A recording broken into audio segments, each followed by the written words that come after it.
हम सब बात कर रहे थे कि आपने अलग अलग जगह, आपने बहुत बताया भी कि आप इस जगह पे पोस्टेड थे। एक ऑर्गेनाइज वे में मैंने जैसा कि बोला था, हम इस मामले में बिल्कुल बात करेंगे बहुत डिटेल में।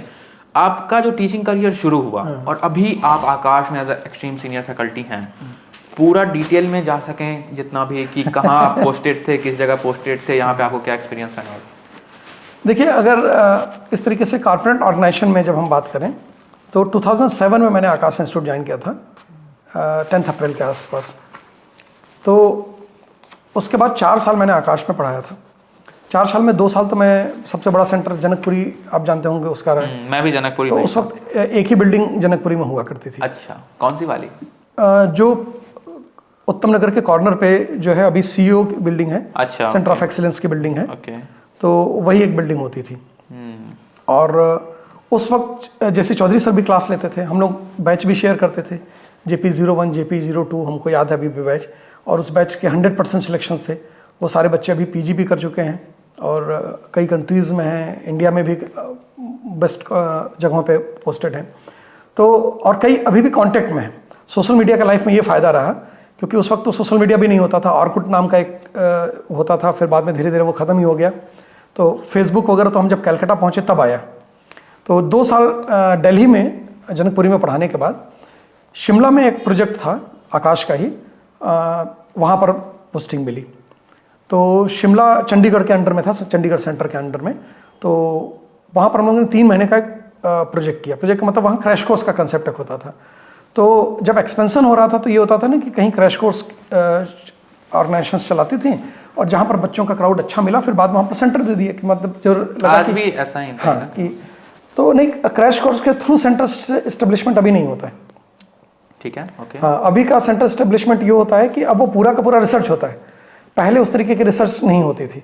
पहले ये होता था कि भाई ये शहर बड़ा है, यहाँ पर ये है। अभी तो पूरी उसकी टीम है, एक पूरी टीम रेकी करती है कि यहाँ पर 11th-12th के कितने बच्चे हैं, कितने बच्चे कोटा जाते हैं, कितना दिल्ली जाते हैं, यहाँ पर कितने बच्चे मिल सकते हैं। मैं पूरे प्रोजेक्ट की फिजिबिलिटी देखी जाती है। दरअसल मैं बोलना चाह रहा था कि अभी जो नए इंस्टीट्यूट्स हैं, खास करके ऑनलाइन में, वो इंस्टीट्यूट के साथ मतलब उनका कोई फिजिकल लोकेशन नहीं है। वो पहला कोर्स क्रैश कोर्स लॉन्च करेंगे और नीट से एग्जैक्ट 4 महीने पहले करेंगे, क्योंकि बच्चे काफी परेशान रहते हैं और शिफ्टिंग बहुत जल्दी हो जाती है, और बहुत कम दाम पर 4-5 हज़ार का कोर्स रहता है। हाँ, वो तो है। वो तो अब एक्चुअली उन ऑर्गेनाइजेशंस का ज़्यादा एक्सपीरियंस नहीं है, मैंने नाम सुना है केवल, उनके लोगों से भी हम नहीं मिले हुए हैं। लेकिन कोटा के 2 बड़े ऑर्गेनाइजेशंस और दिल्ली के 2 बड़े ऑर्गेनाइजेशंस, इन दोनों ऑर्गेनाइजेशंस का पूरा एक्सपीरियंस है, क्योंकि कोटा का बिजनेस में मैंने लंबा काम किया है और दिल्ली के आकाश में मैंने काम किया है। और इस वजह से दोनों जगह की फैकल्टीज से मिलना जुलना, वहाँ के कल्चर के बारे में पता, ये सब पता रहा। तो फिर शिमला में आगे क्या हुआ? शिमला से 5 किलोमीटर पे एक संजौली पड़ता था। संजौली में हम लोग वो क्लासेस लेते थे। तो 3 महीने का पूरा प्रोजेक्ट था। उस प्रोजेक्ट के कंप्लीट होने के बाद फिर मुझे पोस्टिंग मिली पटना एक फ्रेंचाइजी सेंटर था आकाश में, आकाश का। तो फ्रेंचाइजी सेंटर एग्जैक्टली क्या होता है, हम सबको अगर एक्सप्लेन लेमैन लैंग्वेज में कर सकें आप तो? और ओन करता है उसको, क्या है उसका? हाँ, फ्रेंचाइजी का मतलब एक तरीके से कि आप ब्रांड उसका यूज़ कर रहे हैं, उसका आप पे करते हैं। और जिस तरीके से भाई किसी भी फील्ड में अगर आप देखिए तो चाहे फूड सेक्टर में देखिए, जैसे फ्रेंचाइज फी होगी, फ्रेंचाइजी फीस, एक रॉयल्टी होगी, रॉयल्टी होगी, वो सब देते हैं और कोई उसको ओन करके चला सकता है। लेकिन उसके नॉर्म्स जो होते हैं वो हेड ऑफिस बनाता है, वो उसको फॉलो करता है। सेम मैकडॉनल्ड्स, डोमिनोज में भी वही होता है। हाँ, तो और कई फ्रेंचाइजी ऐसे होते हैं जो पैशनेट लोग और बहुत ईमानदारी से काम करते हैं, तो वो ओन सेंटर से भी ज़्यादा प्रॉफिटेबल हो जाते हैं। अच्छा, ओके। हाँ, और पटना कलकत्ता के ओनर एक ही थे। और पटना में जब ट्रांसफ़र मिला तो पटना की फ़्लाइट थी हमारी, और उतरने के बाद एक दिन वहाँ पर मैं रहा पटना में। और ओनर चूँकि कलकत्ता में। आपके सैलरी कौन डिसाइड करता है? मतलब कि अगर फ्रेंचाइजी कोई चला रहा है तो किसके इन्वेस्टमेंट से आपके सैलरी आती है? आकाश हेड ऑफिस डिसाइड करता है या फिर इन्वेस्टर डिसाइड करता है? वो टाइम के साथ चेंज हुआ।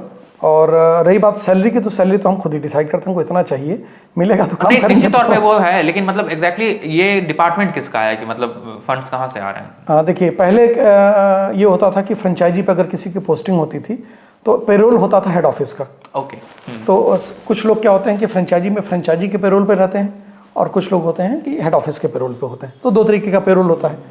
और कुछ फ्रेंचाइजी को अपने पेरोल पे फैकल्टी रखने का अधिकार नहीं मिलता था, क्योंकि लोग अपने तरीके से लोग रखने लगते। तो एक डेकोरम और एक प्रॉपर जो इंटीग्रिटी मेंटेन करने के लिए, कंटेंट टीचर का मेंटेन करने के लिए एक प्रॉपर रिगरस यहाँ पर ट्रेनिंग होती थी, तो वो सब चीज़ों को मेंटेन करने के लिए रखा गया। जिस फ्रेंचाइजी ने अच्छा काम किया, ऑनेस्टली काम किया, तो उसको अधिकार दिए गए फिर कि आप अपने भी पेरोल पे रख सकते हैं, आप डायरेक्ट रिक्रूटमेंट कर सकते हैं। तो 2 बड़े फ्रेंचाइजीज थे जिनके ओनर्स थे, जिनके पास 10-10 सेंटर रहे हैं आकाश के, अलग अलग स्टेट्स में, अलग अलग सिटीज़ में, और दोनों के साथ मैंने काम किया है। दोनों का वर्क कल्चर बहुत अच्छा रहा है, बड़ा पॉजिटिव। इवन पटना उतरने के बाद मुझे कलकत्ता का नहीं पता था कि कलकत्ता सेम ओनर के पास है। तो मेरी फ़ोन पे बात हुई तो पता चला कि वो यहाँ नहीं रहते, वो कलकत्ता वाले सेंटर पर रहते हैं। तो मैंने उनसे बोला भी कि सर मुझे कलकत्ता मिल सकता है क्या? तो उन्होंने बोला कि हाँ बिल्कुल मिल जाएगा। तो आपने तो खुद ही पटना के लिए बोला था। तो हमने बोला कि नहीं, पटना के लिए तो मैंने नहीं बोला था। तो बोले कि मुझे तो ये बताया गया कि वो टीचर कलकत्ता जाने के लिए रेडी नहीं है, तो आप पटना से किसी टीचर को कलकत्ता बुला लीजिए और उनकी जगह हम पटना में इनको भेज देंगे। मुझे कुछ बात नहीं हुई थी। अच्छा, ओके। एचआर ने अपनी पूरी कहानी बना ली। एचआर हमेशा कहानी बनाते हैं, आज भी कहानी बनाते हैं एचआर। हाँ, वो होता है। तो एचआर ने फ्रेंचाइजी ओनर को बोल दिया कि वो टीचर अच्छे हैं और सीनियर हैं और वो कलकत्ता जाने के लिए रेडी नहीं है, तो हम उनको पटना भेज सकते हैं। तो हो सकता है एचआर को ये लगा हो कि पटना भेजा जाएगा तो बनारस के पास है, तो ये छोड़ेंगे नहीं ऑर्गेनाइजेशन, तो इस वजह से उन्होंने कर दिया और हमसे हमारी कोई सहमति नहीं ली गई। फिर बाद में जब वहाँ गए तो फ्रेंचाइजी ओनर ने खुशी खुशी मुझे कलकत्ता बुला लिया। तो 2 दिन के बाद हम कलकत्ता चले गए और 2 साल मैंने काम किया पूरा, और बहुत अच्छे तरीके से, इतना मतलब मज़ा आया वहाँ का काम करके। सुनील अग्रवाल सर की जो प्रैक्टिस थी, one of the most intelligent person I met in my life. बहुत अच्छे तरीके से उनके साथ काम किया मैंने। और 2 साल के बाद छोड़ने का सिर्फ एक रीज़न था कि मुझको मेडिकल को नहीं पढ़ाना था, इंजीनियरिंग को पढ़ाना था। सर ने ये बोला भी था कि आप इंजीनियरिंग विंग में भी ले सकते हैं क्लास यहाँ पर, लेकिन होता ये था कि आकाश के टीचर को मेडिकल का टीचर माना जाता था। तो दिमाग में यही था कि हमको ऐसे ऑर्गेनाइजेशन में जाना है जिसमें मेडिकल न चलता। तो फिर मैंने ऐसे इंस्टीट्यूट्स में दिया। रेजोनेंस में पहले कॉल आई, रेजोनेंस में मैंने ज्वाइन कर लिया। कोटा में 2-3 महीने। और ये रेजोनेंस में आपने ज्वाइन किया सन 2011 में। 7 से लेकर 11 तक आकाश में, पहले दिल्ली 2 साल कलकत्ता, और बीच में 3-4 महीने का प्रोजेक्ट था एज अ फैकल्टी। और बाकी जो अपना स्केल जिस तरीके से बढ़ता था उस तरीके से बढ़ता था। और इवन जनकपुरी में 2007 में ज्वाइन करने के बाद 6 मंथ के अंदर ही सबसे टॉप बैचेज जो थी वो मेरे पास थी, क्योंकि टीचर्स बहुत मूव करते थे, बहुत से टीचर निकाले जाते थे। तो रीज़न ये क्या था कि चौधरी सर अपने चीज़ों को लेके बहुत स्ट्रिक्ट थे। मतलब जो डिलीवरी उनको करनी है, मतलब बच्चों के कंटेंट में कभी वो कॉम्प्रोमाइज़ नहीं करते थे। एक उनका कंसेप्ट होता था chalk and talk. Chalk and talk का मतलब कि आपको कोई कंटेंट मतलब फर्रा लेके नहीं पढ़ाना है। ओके, ठीक है, आपको क्लास में जाना है तो 1.5 घंटे अगर जाना है तो 1.5 घंटे का कंटेंट आपका प्रिपेयर होना चाहिए। तो इस तरीके की चीज़ होती थी। और लोग जब अनऑर्गेनाइज सेक्टर में काम करते थे तो कुछ चिट लेके आके नोट करवा दिया, पढ़ा दिया, इस तरीके का। कॉलेजेस में भी ऐसे मैंने टीचर्स देखे हैं। कई टीचर ऐसे होते हैं कि जो एक्सटेम्पोर एकदम पढ़ाते हैं, और कई ऐसे टीचर होते हैं जो अगर उनके नोट्स गायब कर दिए तो पढ़ा ही नहीं पाएंगे पूरा लेक्चर। तो इस तरीके के लोग हर जगह थे। यहाँ पर ये अलाउड नहीं था, और उसका बेनिफिट मिलता है टीचर्स को कि जब अलाउड नहीं होता तो शुरू में आपको तकलीफ होती है, फिर बाद में धीरे धीरे वही तकलीफ आपकी स्ट्रेंथ बन जाती है। तो फिर उसके बाद जब आपने रेजोनेंस ज्वाइन किया, तो फिर आप कोटा में थे या फिर कहाँ थे? कोटा में ज्वाइनिंग मेरी हुई थी। कोटा में 2 महीने तक एक तरीके से कहिए कि ट्रेनिंग चल रहा था। और विजय प्रतिमा मित्तल उस वक्त मैम थी, वो केमिस्ट्री की थी, वो हेड थी। तो और एसएम सर ने तुरंत रेजिडेंस ज्वाइन किया हुआ था। उस समय ज्वाइन किया उसी समय ज्वाइन मतलब एग्जैक्टली ऑलमोस्ट आपके 2011 में आपके साथ ज्वाइन किया था। साथ तो नहीं करता मतलब तो एक हाँ 2-3 महीने का अंतर ही रहा होगा। हाँ, मैं ठीक है, लेकिन उस वक्त जो वहाँ पर वुमेन सेल की जो हेड थी वो भी, और केमिस्ट्री की भी हेड ऑफ डिपार्टमेंट थी, विजय प्रतिमा मित्तल मैम थी, और बहुत अच्छी टीचर वो भी थी। तो उनके साथ काम करके बड़ा मज़ा आया। तो फिर बाद में जब बैच अलॉटमेंट का टाइम आया, मैंने अप्रैल में ज्वाइन किया था करीब, और हमेशा ऐसा होता था कि मार्च अप्रैल में ही सेशन एंड होता था तो हम मूव करते थे। तो 4 साल के बाद जब मैंने इसको ज्वाइन किया था तो मैम ने बोला कि कोटा में देखिए बहुत सीनियर टीचर हैं, तो आपको बहुत अच्छे बैचेस तो कोटा में नहीं मिलेंगे, लेकिन अगर आप कोटा में रहना चाहते हैं तो कोटा में रहिए। और एक ऑप्शन ये है कि भोपाल में रिक्वायरमेंट है, तो भोपाल अगर आप चाहेंगे तो भोपाल में पोस्टिंग हो जाएगी, वहाँ हो सकता है कि आपको अच्छे बैचेस भी मिल जाए। तो हमने बोला कि ठीक है। और अच्छे बैच और बाकी का नहीं चार्म था, मैं नए शहर का बड़ा चार्म था। और कोटा में चूंकि 2 महीने ट्रेनिंग के दौरान मैं रहा था, वहाँ अच्छे थिएटर नहीं थे, एक ही थिएटर था, फिल्में देखने को नहीं मिलती मुझको, तो इस वजह से मुझे। कहाँ था थिएटर कोटा में उस समय? कोटा में एक थिएटर था जो रेजिडेंस का अभी मेन हेड ऑफिस है, उसके बगल में एक मॉल होता है, सिटी मॉल। City mall. तो सिटी मॉल में एक ही थिएटर था, उसमें सारी फिल्में नहीं बनती थी।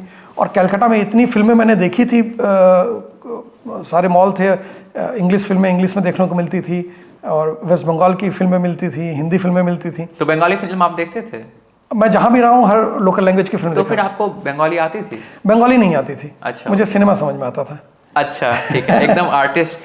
तो ठीक है। तो महाराष्ट्र में मराठी फिल्में बहुत अच्छी बनती है। और आपको मालूम भी होगा कि भोजपुरी जितना रिच कल्चर है और जितना रिच इसका लिटरेचर है, सिनेमा भोजपुरी का उतना रिच नहीं है। लेकिन अगर आप वेस्ट बंगाल में चले जाइए, आप महाराष्ट्र में चले कर दिया गया है भोजपुरी सिनेमा को।